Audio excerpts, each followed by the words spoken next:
Episode 5 of The Hunting Party starts with a look at our next killer, Roy Barber. In this episode, we'll investigate how Roy killed the first marriage husband of different ladies.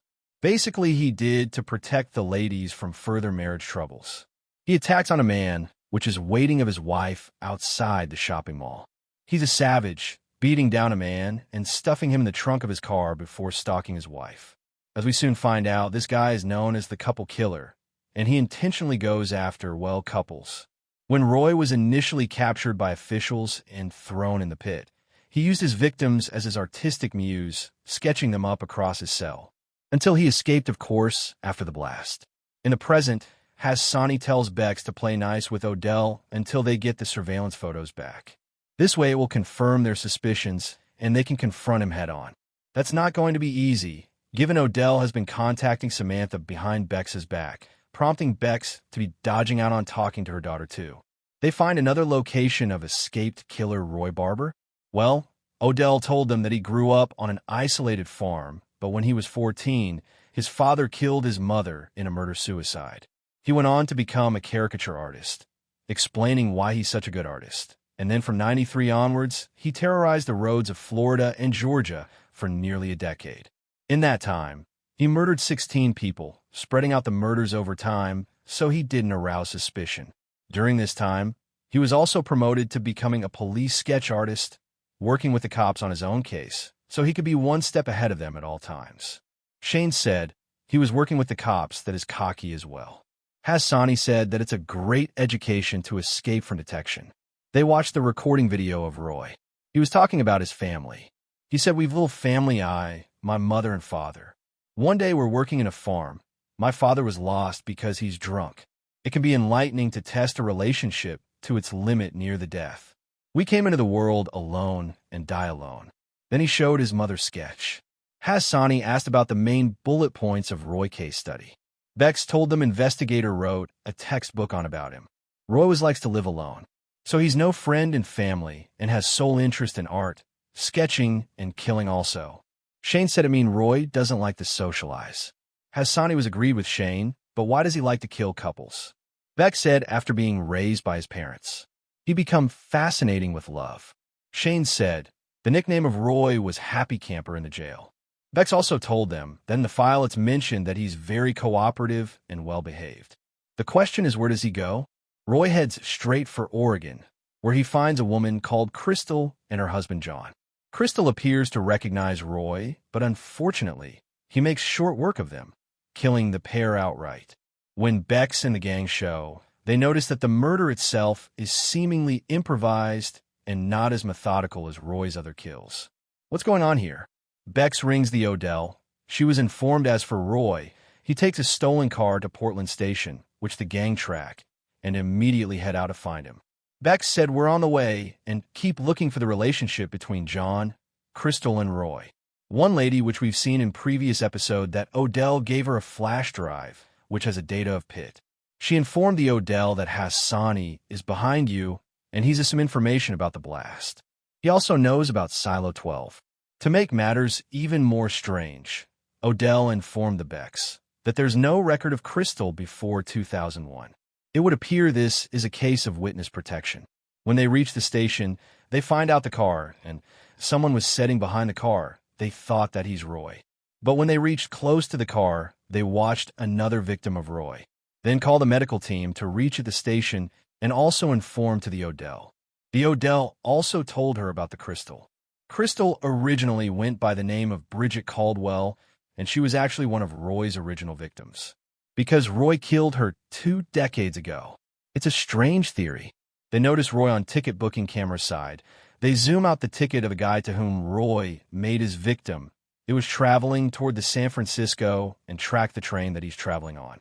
While the train races through the state, Bex and the others contemplate whether the clue could be these drawings, because they think that he draws the sketch of his victims again and again in the pit during traveling in the train.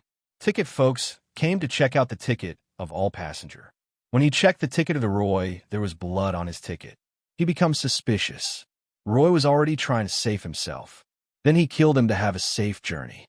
Now, in all of Roy's pictures, the men are immortalized and don't age. All of them were killed too. As for the women, Bex theorizes that they could have been in on all the murders, framing these as a double homicide while the women get away. Why? Well, Roy's drawings of the women have been aging over time. Hassani said, how is it possible to find a girl and their husband after many years? Bex deduces that Roy's connections at the police station helped him find cracks in the system, and, specifically, in gaining new identities and letting the women get away. Of course, Roy's MO has changed now, and it seems he's going after guys and gals alike. Roy is convinced he's doing the right thing, freeing these women from abusive or messy marriages. The only thing they needed, without a body, is blood to make it seem like they're both dead. However, the gang track all of this and realize that Roy is finishing what he started. Furthermore, he's teaching these women a lesson for remarrying again. Hassani told the Bex about that the satellite photos have been doctored with a triangular shadow near Silo 12, which only throws more question marks over what's happening. Roy already reached to the Linda house, where he faced the Linda's husband, and he said to her husband that I am so sorry to hear that. Roy's latest victim is a woman called Linda, his second victim, originally called Trisha. Odell said tell the team. Roy bind his arms with the chair and start waiting of Linda. Unfortunately, Linda arrived there. When she looked at Roy, she becomes frightened and asked him, why are you here? Roy said, I'm here to teach you a lesson. Roy started old tale of Linda. Roy told her husband that when your wife Linda at the age of 22 she was Trisha. She was depressed a lot. She meets a young, charming guy Kyle and marry with him because she thinks that is the solution of her all problems. But Kyle's got problems too, like debt, unfaithfulness. Their marriage was troubled. One night, both end up at the station, and I saw her how she was trapped. And Linda, what did you say to me? I want to be free. And I also said I'll help you. Garbear said, Linda, what did you do? Garbear said it's not a real story. Roy said you can see the scar on her arms. He said, what the hell you said to me? It's a surgical scar. Linda said, I'm sorry. You killed first husband. Roy, no. I did for her. And laughs. Now she again did mistake and married to you. She didn't get lesson. Linda said, I'm happy. Now, please leave us alone. He said, you can take 10 grand watches and jewelry from my safe. Roy becomes angry. I don't need your things. Linda said, don't hurt us. Then Roy attack on her head by gun. That after a rather tense dinner, the gang arrived too late and need to head out in hot pursuit. They watched the CCTV footage where they found that Roy kidnapped both of them. Bex called at the base in order to find out the location of Linda's white Mercedes. They make it just in time, given Linda is forced to kill her own husband. Instead, though, she turns the gun on Roy and fires, but it's empty. Roy said, you break my heart, and load the gun to kill them. Turns out all of this was a test, but before he fires, Bex and the others get there just in time. Shane manages to take Roy down. Linda said, thanks, he was killing to us. Bex said, funny, I thought he killed years ago. And behind bars, Bex talks to him plainly. She brings up his mother and eventually reveals a bombshell that Roy was not working alone. That car he stole earlier on was registered to someone called Wendy Hosmer, another of his victims, who just gave him her car.